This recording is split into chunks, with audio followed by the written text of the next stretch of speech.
तार लइकवा तू के पढ़े करल खा का बोल का पढ़ तो का बोल माने बबुआ के सुन है कि परीक्षा दे गइल बा जना। हां सखी दीदी कहन अपना घर के कुछ समाचार। ना कहीं घर के समाचार मरद बात तो परदेश में बात अपने भरता एजवा नीचे से झरता ओपन गंगनम स्टाइल। जाए दो सखी जाए दो। बाहर को से उठे लागल हो अपाक पेल खोचरी रे। चलो ने सखी होने घास ढेर बा। चली सकी हां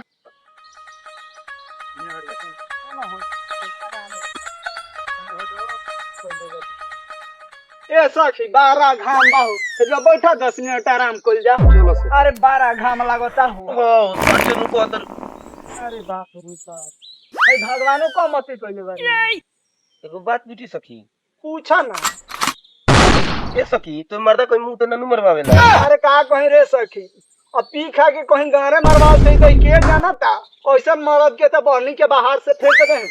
अरे हम अपन का बताइए सखी तू अपन बताव हम का कोई है सखी हमार तो मरद तो होलिए में चोरर चोरर चोरर क के चोलिए फाड़ दे। अरे का कहीं ये सखी वही में रंग डललक जे में तार देख सखी सब सब बोल ना। अरे का बोली रे रंडी चोलिया नु रे अब बाग सखी अब हम चलत तनी बकरी बहरे बांधल बड़ी सब। अच्छे सखी जा तू जाता रू तो थोड़ा और हमरा घास करे के बा। Open Gangnam style. अरे बाप रे बाप अब उठतन थोड़ा सा हमू और गढ़ ली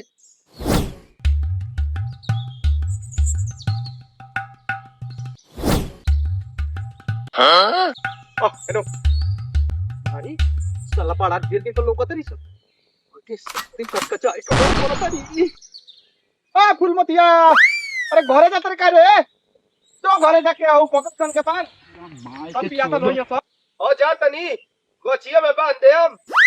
हां ठीक बा तो जल्दी सोनिया के बांध दी तनी घाम हो गेल बा तो अपने पाना पर चढ़ल जाई जा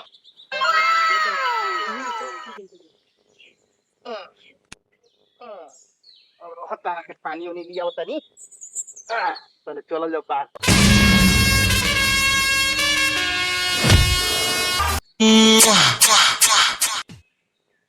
काहो झरना देखो ना भाई हमारा नल के पानी ठोपे ठोपे चुवता हो।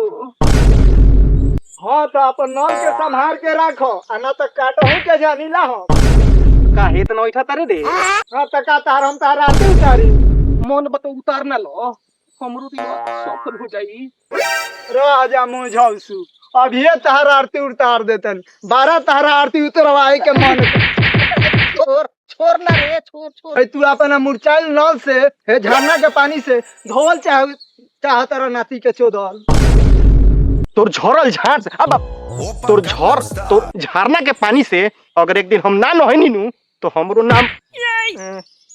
नाम फूलन ना बुझले बॉबी। क्या फूलन भैया भोसड़ी के देखला हो बकरी के देखला हो बकरी के हम जाना तो नहीं तो हे बाजार में कौना तेरा में ते घूमत रहे हैं ए हमार गच्चा के भैया बकरी देखला हो ए जो है ने बकरी उकरी नहीं किसान दिमाग खराब कर हां तो जिंदगी में बढ़िया भैंस चराई हो ले चीन टपाक डमडम। ए चूरी वाला रंग की चूरी वाला दिन में चमकी कलमा तो रात में छपी सजवा ए चूरी वाला नारी सुलसना कराई नमक से भरी जाई ए चूरी वाला। ए चूरी वाला जी केने बानी जी रउआ आवाज से तो बुझाता है कि रउआ 12 जवान बानी जी यानी गेटवा के भीतर आ जाए जी। Open Gangnam style. जवानी तो हमरा में झाट झट के माने छाट छाट के भरल बा ऐसन बात हमरा से कोई कहलो सा नहीं। बाकी थोड़ा सा नर्वस आ गए हैं लेकिन हमारे डार का ताकत हमारा गार के अच्छा से पाता है तो छिड़के ला नानू ऐसा बात नहीं खे कबो कबो खा लेते हैं तो 2 ग्राम चीरी के देते हैं लेकिन अभी ठीक है। ये सब छोड़ी चूड़ी उड़ी पहने के बा खत्म। हाँ तो और हमारा तो कौने काम रह गइल बा चूड़िए पहने ला कि घर में हम बानी भाग ई तो हमरा अफसोसे बा आज ले तमुआना एको चूड़ी तुरलक ना। आ चूड़ी पहनबू कि हम जाई? धूप लगता है ज्यादा। हाँ तो आई चूड़िया नु पहनाई। चली। औरत का चक्कर बाबू भैया, औरत का चली। चक्कर बहुत बेकार होता है। आखिर मर्द मुआना तो पी के गिरले रहत। आज ये करे के लेके जातनी चूड़ी पहने के बहाने मौका के फायदा उठावतनी। आई भीतर।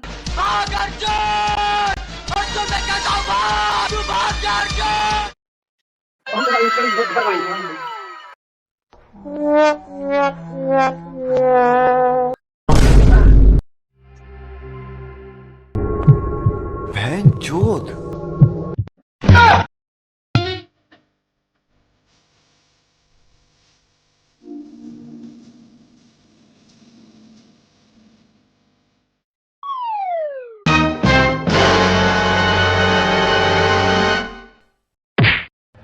अरे रे रे नतिया ते चूड़ी पहनाए आई बारी की हमरे पर कलंकित होके आई बारी रे। अरे रे नतिया हम अपने झरना के पानी से तोरा के छुई कर देता हूं। Open Gangnam style. चीन टपाक डम डम। चूड़ी के मारो गोल हर खिलवा बैठा के पानी पटई को का।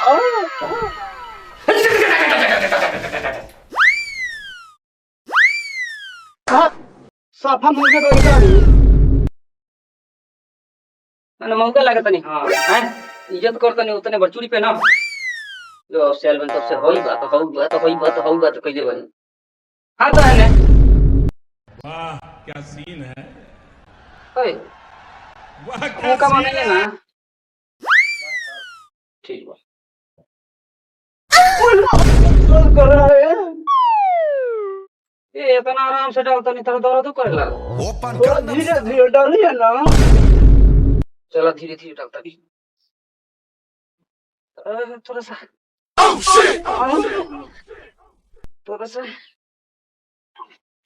थोड़ा सा और आने दीजिए। खत्म। एक बार ढुका दीजिए। थोड़ा सा ऐसा पलटिए और पलटिए।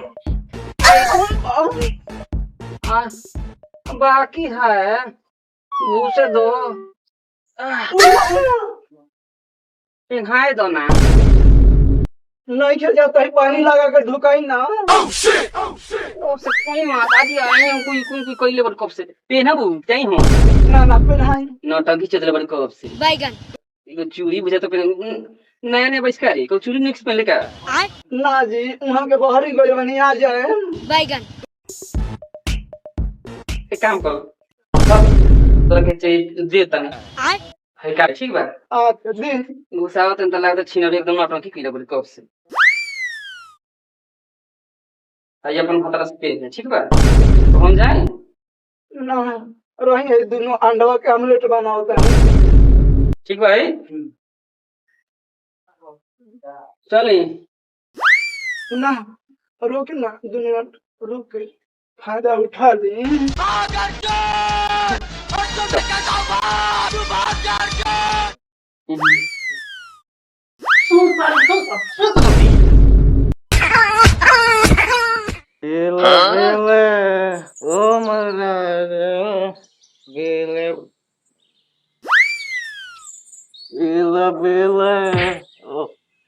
राजा पीले पीले ओ मेरे राजा।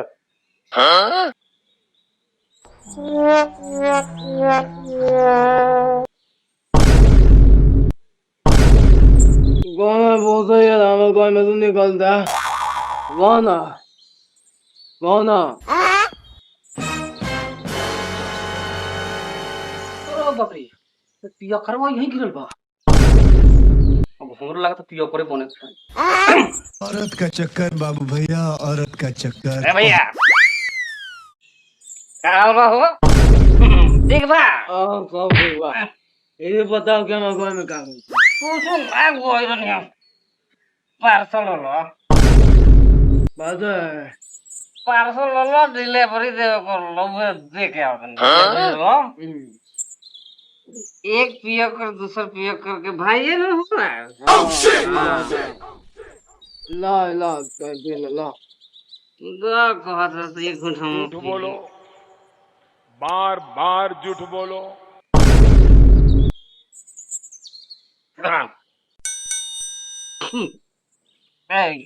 जानो कर एक बात बतावा बोला कैसे मतलब डिलीवरी एकदम ओके बटे डिलीवरी में कम नहीं करने के ओके बा ठीक वाला अब काम मार लो साले। ठीक है भाई हम चलो हैं 10 रुपये देना हैं 10 रुपये दे तो 1 रुपया है करो ठीक बा दे दो